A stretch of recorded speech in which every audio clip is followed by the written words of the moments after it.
लेकिन अब सारे हिंदू और सभी सनातनी अब अमर्यादित होकर के उस बांध को तोड़ते हुए भारत और बांग्लादेश की सीमा को तोड़ करके और फिर जा करके उसे भी अखंड भारत में उसे भी विलय करने का अब काम अब हिंदू और सारे सनातनी करेंगे। जो बांग्लादेशी घुसपैठियां भारत में रह रहा है, पहले उसको टोकेंगे, फिर उसको रोकेंगे, फिर ठोकने का काम करेंगे। मैं पुनः यह बड़ी जिम्मेदारी के साथ मैं कहना चाहूंगा और ये अब चेतावनी है। अब सभी हिंदुओं की जो सब्र की सीमा थी अब वह टूट चुकी है। अब वो समय नहीं जब भारत और बांग्लादेश की सीमा को लांघते हुए जब सारे सनातनी और सारे हिंदू बांग्लादेश में प्रवेश कर जाएंगे। अब वो समय बहुत ज्यादा दूर नहीं है। अगर यदि बांग्लादेश इस पर भी नहीं संभलता है तो फिर वही उदाहरण लागू होता है, सठे साठियम समाचरित, जैसे को तैसे।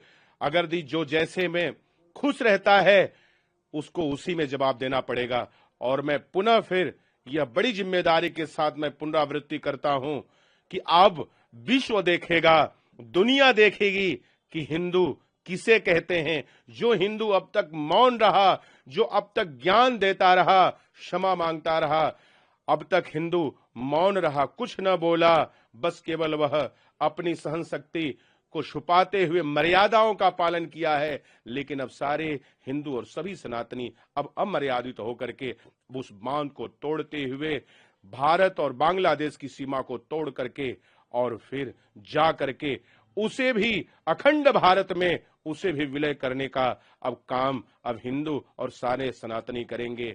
अगर यदि यूनी सरकार इस पर ध्यान नहीं दे रही है तो बस अब यही एक अंतिम उपाय अब हिंदुओं के पास बचा हुआ है। संख्या बढ़ रही लगातार, कितनी संख्या हो गई महाराज जी लगातार हिंदुओं पर? जी बिल्कुल, न्यूज सोशल मीडिया प्लेटफॉर्म के माध्यम से देखा जा रहा है कि ये ऐसे असंवेदनशील ये लोग हैं। अरे कहते हैं कि आतंकवादियों का और जिहादियों का, कट्टरपंथियों का कोई नाम नहीं होता। अरे ये लोग क्या बात करेंगे, ये कहीं भी जाएंगे, कहीं भी विश्व के कोने में जाएंगे तो शक और संशय की दृष्टि से देखे जाएंगे। हिंदू भारत नहीं अपनी तो विश्व के किसी भी कोने पे जाएगा तो सम्माननीय और आदरणीय, यह पूजनीय और उस नजरों से देखा जाएगा जो सदैव सम्माननीय रहेगा। ये क्या बात करेंगे, ये वो लोग हैं जिनके अंदर इंसानियत और मानवता के प्रति इतनी असंवेदनशीलता है।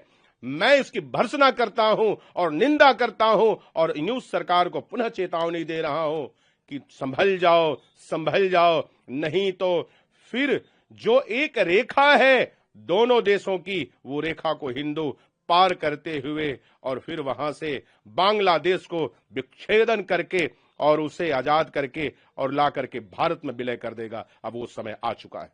जिस तरह से बांग्लादेश में वहां के अल्पसंख्यक हिंदुओं को निरंतर प्रताड़ना दिया जा रहा है, मारा जा रहा है, फिर एक हिंदू की हत्या हुई है, अत्यंत निंदनीय है, दुखद है। जितना भी इसकी निंदा की जाए उतना कम है। जोर जुर्म की चक्कर में संघर्ष हमारा नारा है, जो हमसे टकराएगा चूर चूर हो जाएगा। मैं संपूर्ण हिंदू जनमानस से निवेदन करूंगा, अब ऐसा प्रताड़ना सहने की आवश्यकता नहीं है, क्योंकि हिंदू एक ऐसा कौम है जो सर्वे भवंतु सुखिना की बात करता है। अब हम लोग अत्याचार नहीं सहेंगे। देश का यशस्वी प्रधानमंत्री से मैं मांग करूंगा, कब तक आप अल्पसंख्यक हिंदुओं की प्रताड़ना सहते रहेंगे? राफेल और ब्रह्मोस तेजस की आवश्यकता है। बांग्लादेश को भारत में विलय करने की आवश्यकता है। जिस तरह से हमने बांग्लादेश को जो है पाकिस्तान से अलग करके एक जो है देश बनाने का काम किया था, आज वह पूरा समय आ गया कि बांग्लादेश को भारत में विलय करने का। किसी भी अल्पसंख्यक हिंदुओं को प्रताड़ना नहीं सहेंगे।